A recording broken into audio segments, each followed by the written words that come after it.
할렐루야. 이렇게 반갑습니다. 오늘 출애굽기 29장 말씀을 통하여서 거룩한 직분을 받은 자라는 제목으로 은혜를 받고자 합니다.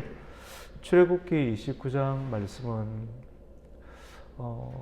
아론과 아론의 자녀들을 거룩한 하나님의 제사장으로 위임하는 위임 예식이 기록되어 있는 그런 장이라고 볼 수가 있습니다. 이런 제사장을 세우는 그런 일들, 구약 시대의 아론 계열의 사람들을 제사장으로 세우는 일들을 기록한 것을 우리가 읽음을 통해서 이런 절차가 있구나, 이런 절차를 배움을 통해서 오늘날 신약의 시대 가운데 우리 한 사람 한 사람이 예수 그리스도의 피와 또 성령의 기름 부으심을 받음으로 새롭게 됨으로 말미암아 이 시대의 거룩한 제사장으로 살아가는데 어떠한 의미를 가지고 이렇게 살아가야 할지를 엿볼 수 있는 그런 장면이라고 볼 수가 있습니다. 그 제사장 직분을 어떻게 이렇게 받게 되느냐면 거룩한 직분이지 않습니까? 깨끗한 직분이라고 하는 겁니다. 특별하고 깨끗한 직분. 그냥 아무렇게나 일하다가 그냥 옷 하나 걸쳐 입고 그냥 성경책 펴고 이렇게 할 수 있는 그런 개념이 결코 아니라고 하는 것입니다.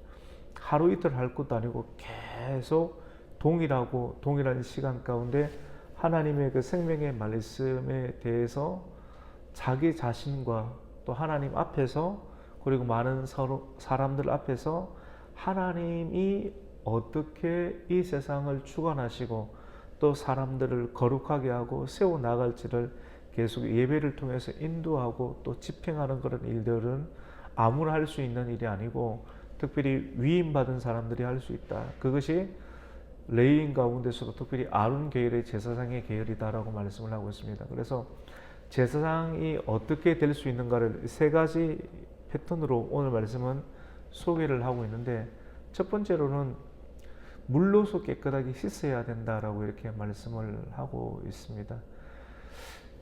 물로서 씻기 전에 제사장이 일반 사람이 제사장이 딱 되기 위해서 행하는 그 예식 가운데 필요한 음식들이 이렇게 준비가 되어 있는데, 무교병과 그리고 기름을 조금 섞었던 그런 무교전병, 그리고 기름을 조금 섞어서 튀겼던 무교과자와 그 다음에 오늘 무교전병을 모두 밀가루로 만들어라. 세 가지 무교병과 그리고 기름을 섞인 무교과자와 기름을 바른 무교전병, 2절 말씀 가운데 그런 것이 있죠. 어떻게 보면 굉장히 약소한 어떤 예식을 치르는 형태라고 볼 수가 있습니다. 그것을 강주리에 담은 채 송아지와 두 양과 함께 위임식 예식을 치른다라고 성경은 기록을 하고 있습니다.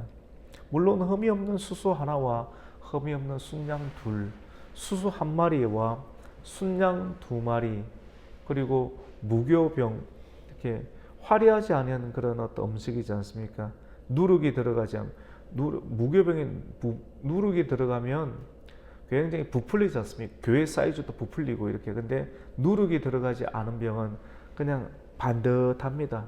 보이지도 않아요. 하나님의 사역들은 이 새벽에 수천 명이 모이는 것도 아니고 그냥 한두 명 모여서 예배를 드리는데도 깔끔하게 나와서 하나님 앞에 드리는 거 보이지 않는 일입니다. 누구에게 보이지 않는, 사람들에게 보이게 하는 유교병의 예배가 아니라고 하는 것입니다. 무교병의 예배라고 하는 것입니다. 무교병.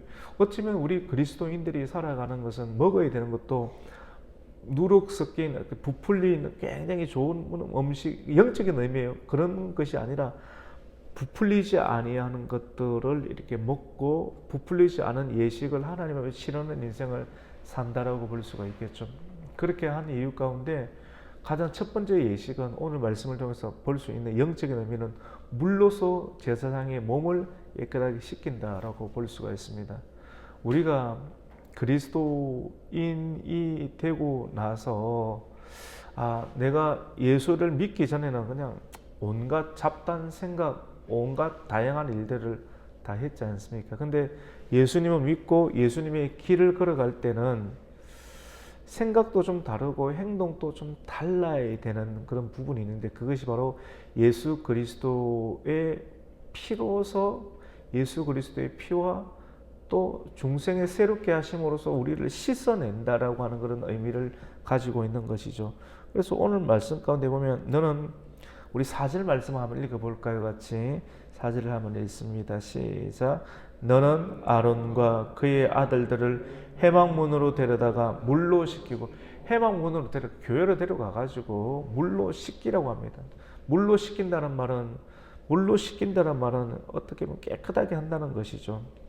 깨끗하게 한다. 디도서 3장 5절 말씀 가운데도 보면, 하나님의 긍휼하심을 따라 종생의 씻음과 성령의 새롭게 하심으로 깨끗하게 한다는 그런 말씀이 있습니다. 먼저 물로 좀 씻어야 됩니다. 물은 정결하게, 물을 뿌려서 정결하게 하고 난 다음에 더러운 것들을 씻어야 됩니다. 물로서 씻을 수 있는 것은 물로서 씻어내야 된다고 하는 것이죠. 그래서 물로서 좀 씻어야 되겠다. 깨끗하게 돼야 되겠다.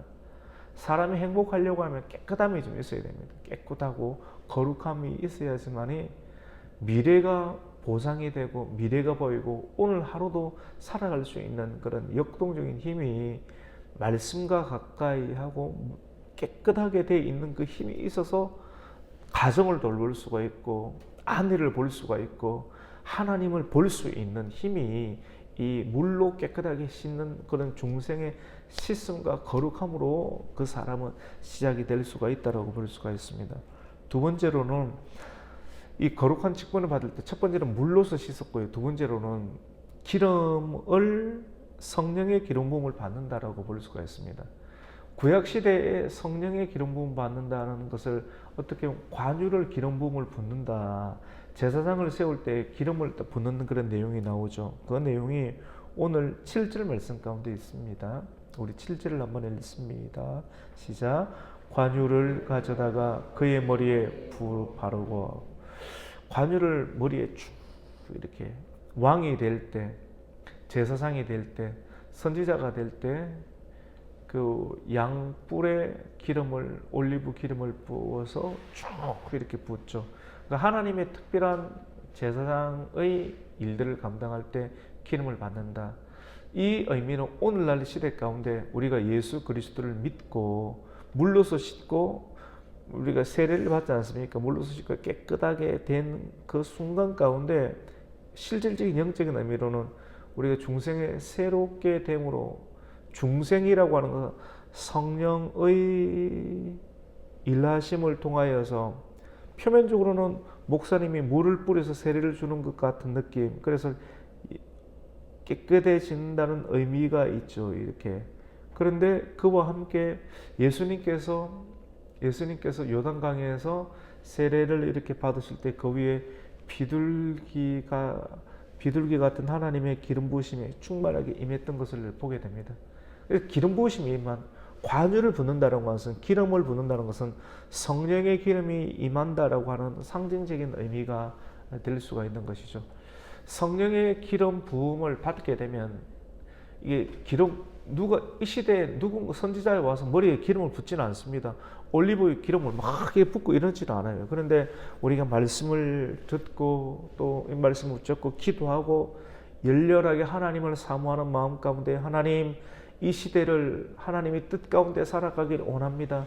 내게 집사의 직분을 주시고 내게 목사의 직분을 주시고 권사의 직분을 주셔서 감사합니다. 이 직분을 거룩하게 잘 감당하게 해주시고 내게 맡겨주신 가정을 잘 감당하게 해주시옵소서라고 기도하면서 나아갈 때 마음 가운데 하나님께서 성령이 내주하셔서 내면 가운데 성령의 기름 부으심에, 배에서 성령의 생수의 강이 흘러넘치라, 배에서부터 쫙 흘러넘쳐서 성령의 기름 부으심이 은사로 나타나고 성령의 기름 부으심이 삶 가운데 나타나서 그 사람으로 하여금 지속적으로 하나님의 일들과 하나님께서 맡기신 사역들을 감당할 수 있는 은혜를 주신다라고 하는 것이죠. 그것이 구약 시대, 고대 시대 가운데 오늘 7절에 있는 것처럼 관유를 가져다가 그의 관유를 붓고 바르고 기름 부음을 이렇게 한다라고 볼 수가 있습니다. 마지막으로 오늘 짧게 1절부터 9절까지 말씀을 읽었는데, 그 마지막으로 우리가 물로서 씻고 그 다음에 성령의 기름 부음을 받고 세 번째로는 거룩한 옷을 입게 되는 것입니다. 거룩한 옷을 입게 된다. 우리 그 옷을 입는 내용들은 우리가 5절 말씀 가운데 있습니다. 5절을 한번 읽습니다. 시작.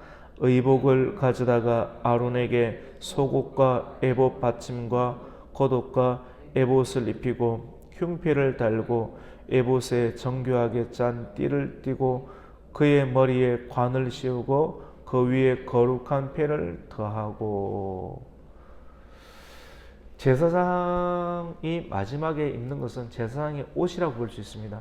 제사장의 옷은 가장 내면 가운데 속옷을 입었습니다. 반포 속옷이라고 하는 깨끗한 속옷을 입는 거예요. 그 속옷 위에 속옷을 입고 난 이유 가운데 겉옷을 입었습니다. 그 겉옷은 청색으로 된 목만 이렇게 열려 있고 또 원피스 형태로 쭉 옛날 고대 시대에서 원피스 쭉 이렇게 있는데 목만 동그랗게 해서 목만 탁 끼우면 원피스로 쭉 떨어지는 옷. 색깔은 청색입니다. 청색은 하늘을 상징하죠. 하나님을 상징하고 그리고 전문성을 상징합니다. 속옷을 입었다라고 하는 것은 사람이 속옷을 입지 하체를 함부로 사용하면 안 되는 것이거든요. 제사장은 하체를 함부로 사용하지 않고 아무나 고대 시대 가운데 속옷 아무나 입지 않습니다. 오늘날 사람들은 뭐 BYC, 트라이, 메이커 잘 모르겠어요. 그런 속옷은 다 입지 않습니까? 고대 시대는 아무나 속옷을 못 입었습니다. 네.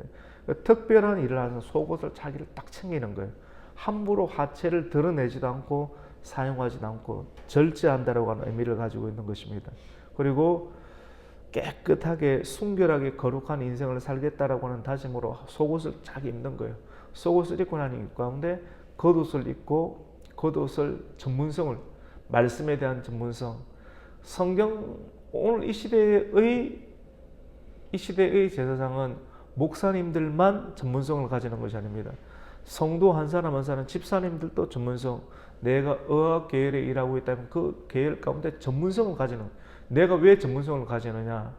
성공하기 위해서 아닙니다. 성공한다면 넘어지는 사람이 얼마나 많이 있습니까? 내가 이 일에 대해서 열심히 공부하고 전문성을 가지는 것도 하나님의 영광을 위함이다 라고 하는 거룩한 제사장의 옷을 입는다라고 하는 것이죠. 그것이 푸른색 겉옷입니다. 그 겉옷 위에 판결 에봇을 입게 되죠. 에봇을 입고 제사장들이 많이 입는 에봇 청색, 자색, 홍색 실로 짠 그 판 위에 판결 흉패를 붙여서 에봇을 입고 그 위에 띠를 쫙 이렇게 띱니다. 띠를 가슴에 띠를 딱 메고 띠를 맨다라고 하는 것은 사람이 저 사람을 딱 보면 교회에서 일할 사람인지 일을 하지 않을 사람인지 어떻게 알 수 있냐? 띠를 띈 것을 보면 알 수 있습니다. 띠를 띈다라고 하는 힘이 들어가는 거지 않습니까? 띠를 풀고 다니는 사람이 있습니까? 일을 안 하겠다라고 하는 거예요. 여기서 근데 제사장이 띠를 쫙 이렇게 띠를 딱 매게 하고 일을 하겠다라고 해요. 거룩한 제사장의 일들을 하겠다. 내 가정을 지키겠다. 교회 사명을 감당하겠다. 하나님의 뜻을 준행하는 하나님의 사람으로 쓰임 받고 싶습니다라는 의지를 제사장이 띠를 떼고 이렇게 띠 없이 마음대로 다니는 사람이 아니라 띠를 메고 일을 하겠다. 그 다음에 머리에 관을 쓰게 되는 것이죠. 이 머리에 관을 쓸 때 금박으로 된 그 관에 여호와께 성결이라고 하는 그런 도장으로 새긴 금박으로 새긴 이름을 딱 붙입니다. 머리가 얼마나 복잡합니까? 이 시대 가운데 참 거짓이 난무하고 스트레스가 많고 거짓과 스트레스 속에서 우리가 하루를 견디고 싶어서 이것저것 이렇게 쾌락을 추구하는 인생이 오늘날의 시대이지 않습니까? 그런데 이 시대의 제사장으로서, 이 시대의 남편으로서, 이 시대의 엄마로서, 이 시대의 하나님의 직분자로서 하나님 한번 멋있게 한번 살아가고 싶습니다 라고 다짐을 할 때 머리에 관을 쓴다라고 오늘 말씀 가운데 기억하고 있는데 관을 쓰는 그런 내용은 오늘 29장을 다루고 있지만 또 28장 말미 가운데 보면 여호와께 성결이라고 하는 나는 하나님께 성결한 인생으로 살겠다 다짐을 하는 거예요. 머리가 깨어져 있으면, 머리에 아무 생각이 없으면 아무 여자나 만나고 아무 남자나 만나는 게 오늘날의 시대지 않습니까? 근데 한번 정하여서, 뜻을 정하여서, 다니엘처럼 뜻을 정하여서 이 시대 다른 부서 사람들처럼 막 살지 아니하고 뜻을 정하여서 내가 거룩한 제사장의 옷을 입고 머리에 관을 쓰고 띠를 메고 단단한 인생, 규모 있는 인생, 뜻이 정해져 있는 인생을 살아가겠다라고 하는 것이 오늘 말씀의 중요한 포인트라고 할 수가 있겠습니다. 오늘 이 세 가지 말씀, 물로 죄를 씻고, 그 다음에 기름 부으심을, 관유의 기름 부으심을 받고 제사장의 옷을 쫙 입습니다. 사람이 어떤 옷을 입느냐에 따라서 인생이 달라지게 되는 것입니다. 예비군 훈련 받을 때 옷을 막 풀어헤쳐서 입는 것처럼 막 그렇게 입으면 아무 데나 오줌을 싸고 난장발을 하고 싶으면, 근데 딱 격식을 차려서 옷을 반듯하게 입고 나는 하나님의 거룩한 제사장으로서 오늘 하루도 살아갈 것이다 라고 하는 의미를 가지고 물로 씻어 중생의 거룩함을 받고 기름 부음을 받고 성령의 기름 부음을 받고 제사장의 겉옷을 입고 에봇을 입고 오늘 이 시대를 하나님의 뜻에 맞게끔 거룩하게 살아갈 수 있는 성도가 되시기를 예수님의 이름으로 축원합니다. 아멘. 하나님 아버지 감사를 드립니다. 오늘 이 새벽을, 또 목요일 새벽을 깨워주시고 특별히 출애굽기 29장 1절부터 9절까지 말씀을 깊이 있게 그 뜻을 헤아리고 또 상고함을 통하여서 이 시대 우리가 어떠한 인생을 살아가야 할지를 말씀을 통하여서 그 뜻을 밝히 알게 하여 주심을 감사를 드립니다. 물로 씻어 우리의 죄를 씻어 주시고 중생의 새롭게 하심을 통하여서 우리를 거룩하게 하여 주시고 이 시대에 하나님께서 입혀주시는 옷을 입고 머리에 거룩한 투구를 쓰고 반듯한 하나님의 생각과 정절의 의미를 가지고 이 시대의 문화관 휩쓸리지 않고 하나님의 뜻을 행할 수 있는 이 시대의 거룩한 성도 직분자 되게 하여 주시옵소서. 감사드리며 예수님의 이름으로 기도드립니다. 아멘.